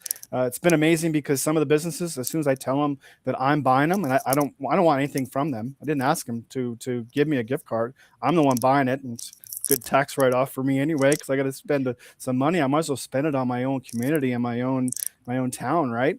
And so some of these businesses, though, have given back and given me extra gift cards. The one we gave right before Christmas, the local tattoo artist gave $150 tattoo. So it was pretty amazing. I didn't tell the staff ahead of time before that. So now on Sundays, this is what I do on Sunday for about an hour. I have all these dang emails, right, with all these pictures and taglines, and so I throw it in Thrill Share, and I schedule out telling our story, like Aaron said, telling our story for the whole week. And so I'll send out, like this week I have 15. I got to do it. I have 15 pictures and taglines. It's probably gonna take me a little over an hour today, but it's worth it because now I'll schedule those emails to go out through the whole week. And so now we're telling our story every single day. We're pushing out content every single day. And it is unbelievable. And teachers are buying in and staff's buying in. The last was one of our maintenance directors just finished the bench for our softball field. And they took a picture of him finishing the last piece of the bench. Right. And that's the last one that just won. And he won a gift card to a local hardware store. Right. So now I'll put a picture of him on one side of the post with him and finishing up that bench. On the other side, I'm going to say the business and the logo. And it's been a great way there's so many things that go with this, and we have so many more people on our social media now wanting to see what we're pushing out all the time. So just a fun little one that there's a lot of impact, I guess, that goes with it. No, that's incredible. And you know what? I love the fact that you're dropping all of these great ideas because they're new, they're innovative, and it's different. I love it. Thank you for sharing, Dr. Martinez. Oh my gosh, so many great ideas. Like what John was saying, one of the things that I've done in different environments is it's called Sparkle and Shine. Sparkle and Shine. Sparkle is spread positive acts regarding kind, loving encounters, and shine significantly help increase niceness everywhere. So the Sparkle and Shine, what you do is before you have the kids and you say, hey, you guys, what businesses do you like around here? Who treats you nice? Who does this? And the kids write like thank you notes, and you package these notes. So, after school, principal, assistant principal, go down to the store and say, hey, we just got a nice little gift for you. And here's your package. And you see these store owners like open up these packages and little notes from the kids. Thank you. Every one of these stores has got a little bulletin board. Guess what? All those things go on the bulletin board. And guess who comes in? The parents. And they see their kids work out in the community. It's so simple. It's so simple. But yet now you've made a connection. Yeah. And the owners, it's like our kids, their community, their kids too. So when they go to Safeway, they go to the Panda Express, they're like, oh, you're from that school? Yeah, they gave us these little notes. It sets a mood in the community that's very powerful. We'll sparkle and shine. So that's just a quick one. I love that idea. Josh, oh my goodness, you just really, really outdid yourself, sir, by collecting all of these amazing soups on Super Bowl Sunday. Exactly. Great ideas flowing everywhere. And now gentlemen, we're going to start promoting anything you got out there to enhance those educators. But before that, big shout out to Tim Cavey out of Canada. Teachers on Fire. Check out that guy's podcast every Saturday at 10 a.m. Eastern Standard Time. Great guy, great guest. And on his website, you could go and get articles, which I've used. I've used the discipline article with our brand new team members that I review. Tim Cavey, thank you for being here. So today, I always promote the same books on Superintendent's Roundtable Day. Glenn Robbins out of New Jersey. You guys have heard of Glenn Robbins. 2 books. And he writes the type of books educators love. These type of books right here. Not very thick. Calm in the chaos. Here comes your state testing, and here comes the cheerleading mom. You're gotta read that one, all right? And I won't back down by, again, Superintendent Glenn Robbins from New Jersey. It talks about that unspoken ugliness that is education, where people put barriers to your progress. They put, you know how that goes. And so he ties that into musicians that were told they stink. Like that guy that probably you've never heard of, Jimi Hendrix, was told he was never going to be any good. Or maybe you heard about that guy, Tom Petty. They told him, you stink, bro. You're no good. So read those books right there. I am a Fundamental 5. That's why all the schools I've worked at have been awesome. Sean Kane, Fundamental 5 on how to help out educators. And Barbara Bray, 23 Stories by 23 Educators. Yours truly, Chapter 23. And recently, Jeremy Brooks was on the show. 15 principals from across the United States, more than just a principal. Share those ideas out there. Yours truly is also in that book right there. Very honored. John, you got anything out there that folks can learn from you? Oh boy, yeah, a lot of stuff coming out here. Have a book I published in 2019. It's a children's book called Benjamin's Visit to Principal Reed's Office, about a kid that gets sent to the office quite a bit, based on my own story and based on me as a principal as well. And there is 17 SEL trauma-informed restorative practices in it, dealing with a kid that has to go to the office. In the very back, it goes through all the strategies that are used in the book. The book coming out this summer called Peyton's Problems on the Playground, another children's book. This one deals with how to keep kids out on the playground or doing activities without having to just keep them in for detention during recess.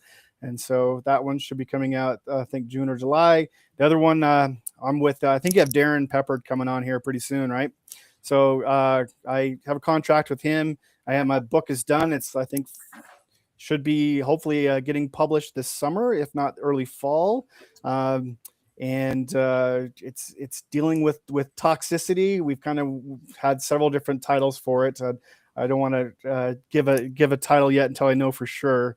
But it's like an MTSS book or an RTI book for school culture. So you have toxicity maybe in your school. These are ways of strategies that you can put in place and track with data. So it's kind of like putting an intervention in place, like a reading or math intervention, but you're doing it with school culture. And that should be coming out this fall. I have a podcast that's we're starting it up this next month called Moving Mountains, Removing Toxicity. So kind of matching the same thing that goes with the book a little bit, pushing out some content. Started last year, John Conan Consulting, working with a couple districts right now. So doing a lot of consulting work right now with curriculum instruction and assessment, specifically with differentiation and trying to incorporate and infuse trauma-informed and restorative practices in all that. So it's been an amazing ride. Countdown to retirement, like Rob, is probably on, not too far down the road here to go full-time consulting. It's kind of tough being a consultant and a superintendent at the same time. You got to do a lot of stuff on Sundays, so and Saturdays. So a lot of stuff going on. Oh, website drops also at the end of February here, johnconan.com. It's coming. Thanks. You're on fire, my man. As Too Rick much. Flair will Too go, much. woo! I love it right there, Jeff. Ben, what you got, Ben? You got anything there in the pipeline? Well, I mean, I'm gonna go a little different route with you. So here's what I'm gonna say. I've done a lot of those things. I've had national podcasts, Unearth with Brad Gustafson, Lead and Believe with Brad Gustafson. I've got a Corwin book out there on redesigning learning spaces. But here's what I will simply say. Right now, my time is dedicated to my family, my friends, and the school district. And so I don't do a lot of those things because those are kind of in my rearview mirror. But I would just simply give a shout out to Joe Sanfilippo. He's got a new book that's called Lead from Who You Are. That's a phenomenal book. He's given me so much insight into it. And so as I've started reading that, I would simply say to any leader, whatever seat you're in, or if you're a prospective leader, pick that book up. That's all I got. You would love that. And in homage of him, go Crickets. Aaron, what you got, brother? You know what? I'm the superintendent that's lacking, obviously, here because I have no books, no podcast. I aspire to be Yes. these three, obviously. No podcast, Yeah. no book yet. All I the can say power is- of yet. Yes, I'm giving everything I can to CCA and trying to have a work-life balance. So kudos to you guys. Brother. We're good, brother. You'll come back on Dr. Susan the Schoolhouse Show in the future to promote your first book, brother. We'll be your first podcast you promoted, all right? Rob, I know you got some stuff cooking, bro. Yeah, I got a couple things. You know, the book was in development for years and years and years. Worked with Dave Burgess, again, Dave Burgess Consulting. And the book's been out there since 2023, Recipes for Resilience, Nurturing Perseverance in Students and Educators. And the book is kind of a personal memoir. I tell some stories of my childhood and some significant adversity that I went through, and my personal story of resilience and kind of working with my brother. You know, I left home at 16, like escaped, stole a car. You know, okay, I fixed the car, but it was my mom's car. It's a whole story. But I took off and was really kind of lost. Found my way to one of my brother's house, and he resettled me. Regrounded me. And so I tell that story, but I also tell a story about education and about the things that we can do on the daily to build culture, to help students, to help educators, to help our support staff really grow and find places where they can develop in peace and calm to help other people. So the book's out there. It's on Amazon. You can find it. Hopefully you pick it up. I also have a children's book out there. The story is Sparkle and Shine, which is, again, is a good acronym for some positive things in the world. And the second edition of that book is hopefully going to be out in March. I put the book out there because I had a dream and I got up one morning and wrote the book, craziest thing. But now it's going to come out with some illustrations. So it'll be more of a children's book that you can connect and see the illustrations that tells the story. And there's a few other projects that are underway already, kind of The second recipes book is in development. Again, I've been doing a lot of podcasts, worked with Jeremy Brooks out there on the Education Talk Show, had some guest appearances there, and just kind of enjoying retirement, bought a beautiful new house and a little bit of spread. So just relaxing and enjoying and writing every day. I do have a blog that's out there, resiliencyguy.com. And I'm on all the socials, of course, as at Resiliency Guy, but Dr. Rob Martinez, you can find me there too. So it's just a matter of connecting with educators now. And whether that's through writing or through podcasts or through speaking engagements, I'm just here to serve and enjoying what I'm able to do now. So thank you so much, Josh. Love it, love it, love it. And one more quick question and then the lightning round. Lightning round. That means real quick. It's a lightning round, not a dissertation. But before we get into that, Ben, finish the sentence. Hey, educator, the rest of the semester, I want you to...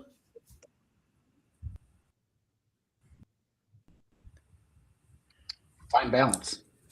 Aaron, hey, educator, the rest of this semester, I want you to... Win every day. Rob, hey, educator, the rest of the semester, I want you to... Be courageous. John, the rest of the semester, I want you to... Eliminate as much as you can off your plate and keep the main thing the main thing. Love it. And it's that time, folks, leaders. It's that time for the Échale Ganas questions. Ganas. That's the PG. That's why the G and the icon up there, it's big. Because you know what? That is the only thing that unites all Hispanics. We are not a monolith. Our foods are not the same.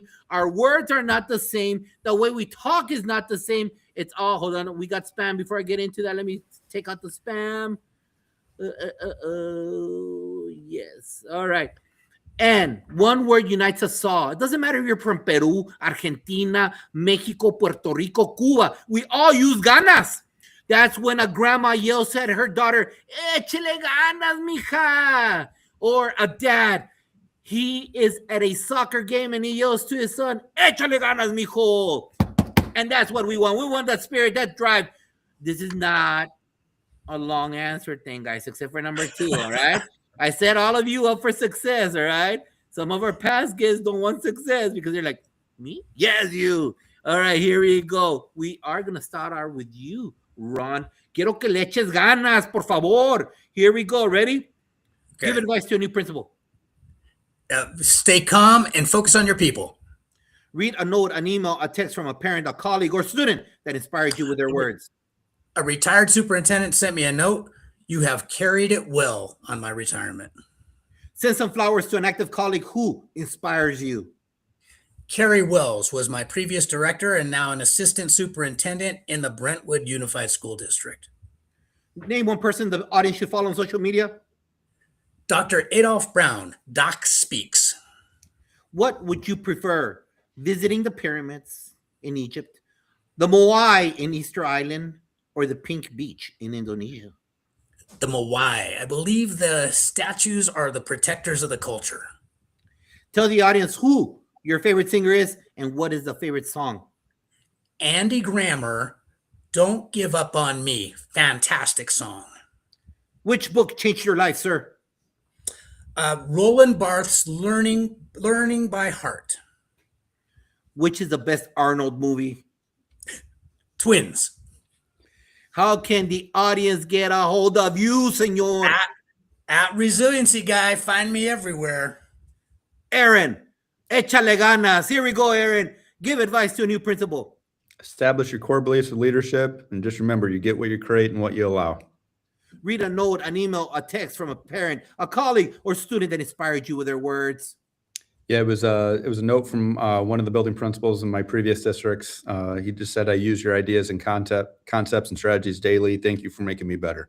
Love it. Send some flowers to an active colleague who inspires you. Terry Bozinger, she's the director of curriculum instruction in her previous district. She fights the good fight every day.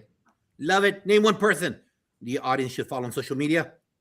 Dr. Brad Buck, he's superintendent of schools at the largest school district, Waukee, in state of Iowa, and he's going to be our executive director at the School Administrators of Iowa. There you go. What do you prefer, sir? The pyramids in Egypt, the Moai in Easter Island, or the Pink Beach in Indonesia? Pink Beach all day. Tell the audience who your favorite singer is and what is your favorite song. Any Morgan Wallen song, but 98 Braves. I'm a baseball guy, so. Which book changed your life? Easy for me. The Ideal Team Player and How to Recognize and Cultivate the Three Essential Virtues by Patrick Lencioni. What's a favorite Arnold movie? Or an education, Kindergarten Cop, right?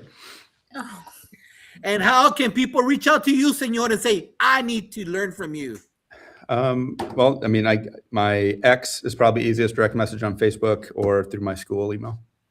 Love it. John, here we go, sir. Give advice to a new principal. The advice I give to new principal is culture eats strategy for breakfast, right? So create strong relationships. Read a note, an email, a text from a parent, a colleague, or student that inspired you with their words. Mr. Conan can come outside and play all-time or be the all-time quarterback for us at recess. Send some flowers to an active colleague who inspires you. That's got to be my wife. She's a special ed teacher, and she has a huge caseload, and I sit with her every night and work on IEPs and paperwork. I can't believe special ed teachers are a special people out there. they are. Love it. Name one person the audience should follow on social media. Yeah, a good buddy. His name is Brian Miller. He has a podcast, Shirts and Ties. He's from state of Montana and fabulous writer. He wrote the foreword for my book. You all got to follow Brian. That cat is something else. Smart dude. Y'all, Shorts and Ties, the great podcast. Agree. Here we go, senor. What would you prefer visiting? The pyramids of Egypt, the Moai in Easter Island, or the Pink Beach in Indonesia? Beach all day. Beach. Tell the audience who your favorite singer is and what's their favorite song. Got to be anything Dave Matthews, but I love The Warehouse probably. Which book changed your life? I had to go back to early career that changed my life with anything from Todd Whitaker, but the 10 principles or the 10 pieces of advice for what a great teacher does, and then the one for the principal too. Those two things I think I really tried to live out. Which Arnold movie was the best, senor? Man, I like Running Man, but I got to go with the one Conan the Barbarian just because it connects to my name, right? How can people reach out to you, senor? At John _ Conan, pretty much at every social. Thanks, Josh. All right, Ben, let's close it out before we get more French onion dip and more chips and salsa and guac. Here we go. Give advice to your new principal. Be careful. Do not fall into the trap of being a people pleaser. Oh, yes, sir. Read a note, an email, a text from a parent, a colleague, or student that inspired you with their words. So I've been gone from Warner Elementary for 3 years, and every so often I get kids that will just simply reach out on any platform and just tell me that they miss me, and that fills me up. Send some flowers to an active colleague who inspires you. Last week was National Counselor Weeks. So I have to give a special counselor here at Newaygo Public Schools, Lisa Picard. Name one person the audience should follow on social media.